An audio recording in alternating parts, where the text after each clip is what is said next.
নমস্কার সবাইকে, সবাই ভালো আছেন? আমিও ভালো আছি। চলুন আজকে খুব সহজে কচুরলতি চিংড়ি দিয়ে একটা সহজ রেসিপি দেখাই। আমি করেছি তাই আপনাদের সঙ্গে শেয়ার করতে এলাম। আমি প্রথমে 500 কচুরলতিকে কেটে কুটে পরিষ্কার করে একটা কাঁচা লঙ্কা দিয়ে প্রথমে কড়াই গরম জল দিয়ে সামান্য ওই 40 নুন হলুদ দিয়ে ফুটিয়ে নিলাম। কচুরলতিটাকে একটু কাঁচা লঙ্কা দিয়ে এই 50% মতো নামিয়ে নিলাম। তার আগে আমি চিংড়ি মাছ 150 মতো পরিষ্কার করে রেখে দিয়েছি নুন হলুদ মাখিয়ে। তা চিংড়ি কড়াইতে আমি সর্ষের তেল দিলাম, দিয়ে তার মধ্যে আমি সর্ষে আর সাদা জিরে ফোড়ন দিলাম। এই ফোড়নটা দিলেই বেশি ভালো লাগে।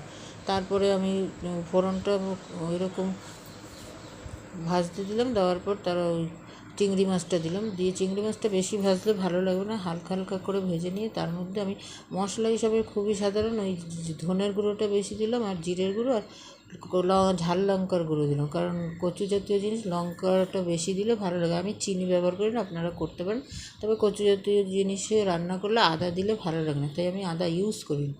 এরপরে সেদ্ধ কচুরলতিটা ঢেলে দিলাম। তারপর টেক্সচারটা যখন এরকম এলো তখন আমি নামিয়ে এই যে গরম গরম ভাতে পরিবেশন করলাম।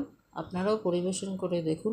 ঘোষ কিচেনের কচুরলতি চিংড়ি আশা করছি সকলের ভালো লাগবে। আপনারা খেয়ে আমাকে জানাবেন বন্ধুরা কেমন লাগলো।